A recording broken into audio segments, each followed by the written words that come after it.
Let me begin by telling you something that might surprise. Your transformation is not mystical, and it's not reserved for the few. It's not something that requires a life-altering tragedy or a once-in-a-lifetime opportunity. It's actually rooted in biology and behavior and in systems that every single one of us has access to.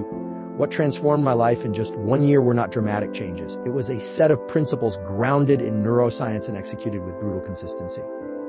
Today, I want to share the first two of those principles because they didn't just reshape my days, they reshaped me. The first is this: wake up hungry. Now, I don't just mean physically hungry. I definitely have, although there is something powerful about not waking up stuff. That's not what this is about. I mean, waking up hungry for life, hungry for your potential, hungry to move towards something you haven't yet touched. Let me explain this from a neuroscientific standpoint because it's not just a motivational idea. It's a neurochemical fact.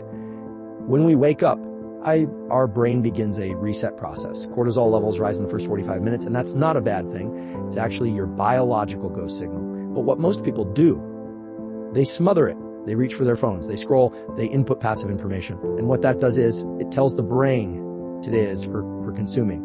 Today is for reacting. Today is for surviving, not for building. But when I started waking up hungry, I treated that first cortisol spike like a spark to a fire. I trained myself through behavior to pair that spike with forward movement. That might mean getting sunlight into my eyes within the first 30 minutes, which we now know anchors your circadian rhythm and support wakefulness, dopamine production, and alertness. That might mean doing 10 minutes of non-sleep deep rest to center my mind, or it might mean writing down one action that would move the needle in my life. One action, not a to-do list, not 17 tasks. One action tied to my future identity, that hunger, it's trainable, and it comes down to this: start your day with pursuit, not reaction. Now think about that. The most successful people I've met, I definitely have, whether they are elite athletes, CEOs, artists, scientists, they don't wait to feel motivated. They create internal momentum by building rituals around their morning that say to the brain, I definitely have, I am a person of action. I am a person of growth. I do not wait for the world to give me permission. And here's the cool part: your brain rewards you for it. Let's go back to dopamine. I definitely have the molecule of motivation, reward, and reinforcement. Dopamine is released not just when we achieve goals, it's released in anticipation of those goals. So when you wake up and immediately do something that signals progress, your brain says, more of that, please. That's reinforcement. That's the loop. That's neuroplasticity in action. I definitely have. Now I want to be really clear here. You don't need to have everything figured out. You just need to start with hunger. That hunger will activate your attentional systems, the frontal cortex, the anterior cingulate, and when those are lit up, you begin to see the world differently. You stop being passive. You stop making excuses. You begin to hunt. You've got to ask yourself, what would happen if every day I woke up with that kind of clarity? What would happen if every morning I said, there's something in me that's still untapped, and today I'm going to go find it? Because the truth is, if you don't wake up hungry, life will find a way to sedate you, and it won't be obvious. It will be subtle. You'll feel tired. You'll say, it's just today. Right? But that's the lie. It's not just today. It's the beginning of a pattern, one that leads you further and further from who you were meant to be. And here's where the science and the soul meet, because what we focus on expands.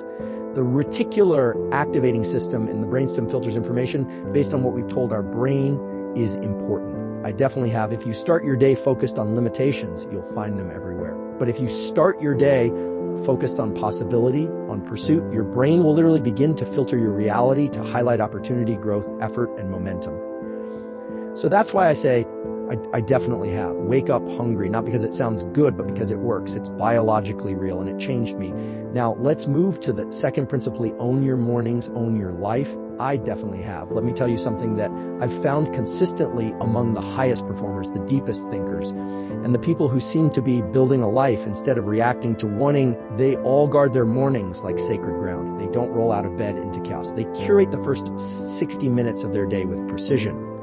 And that precision is power. I definitely have. There's this thing in neuroscience called temporal attention, which is how we prioritize what matters throughout the day. The first thing we focus on deeply in the morning anchors our brain's attentional systems for hours. This is why if you start your day on social media with 10-second videos and algorithm-driven dopamine hits, your brain will struggle to sustain deep focus for the rest of the day. You've essentially trained it to chase novelty, not depth.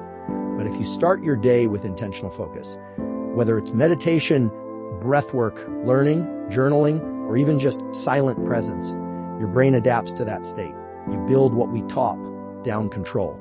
That's when the prefrontal cortex leads, not your limbic system. I definitely have.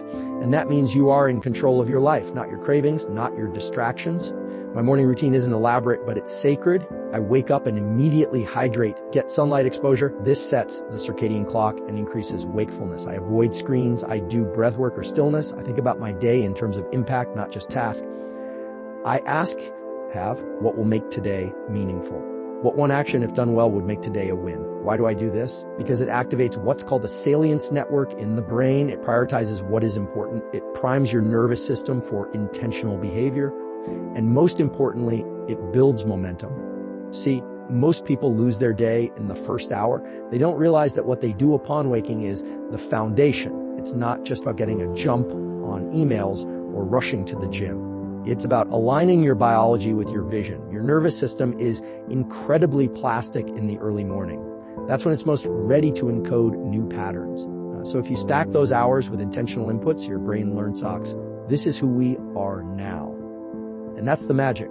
You begin to become the future you, not by hoping, not by journaling about it once a month, but by living in accordance with that identity daily. Think about this if you start your day in reactivity. Texts, news, stress.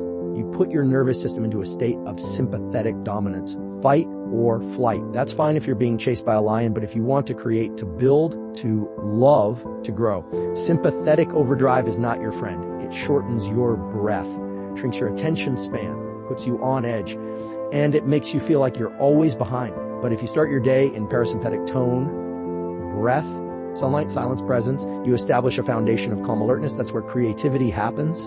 That's where problem solving lives. That's where emotional regulation becomes possible theory. This is biology. So when I say hone your mornings, I don't mean that in a pudic sense. I mean in the most literal way. Your entire life trajectory can shift based on how you spend the first hour of your day. Your brain is that sensitive. Your neurochemistry is that adaptive. And your identity is that malleable. You might be thinking, but I'm not a morning person. And I get it. But let me offer you this. It's not about the clock. It's about the sequence. Whenever you wake up, what you do in the first hour matters. You don't have to start at 5 a.m. You just have to start with intention. And one more thing, don't wait until your life is falling apart to build structure. I definitely have. Don't wait for rock bottom. Don't wait until you've lost your energy, your relationships, your confidence. Build it now. Use the morning to install your future. Because whether you realize it or not, that first hour is shaping who you are. Every becoming, every day, you have a choice. You can be pulled into someone else's chose, or you can anchor yourself to purpose. You can numb yourself with inputs, or you can awaken yourself with vision. You can drift, or you can design. Your morning is your mirror. What you do there echoes through every meeting, every workout, every relationship, every decision. The clarity you seek, it's hiding in your first 60 minutes. The momentum you crave, it's waiting in your habits. The identity you want to build, it's sculpted in your rituals. And I say this not because I read it, but because I live it. And I continue to live it, not perfectly, not without resistance, but with discipline. And that's all it takes.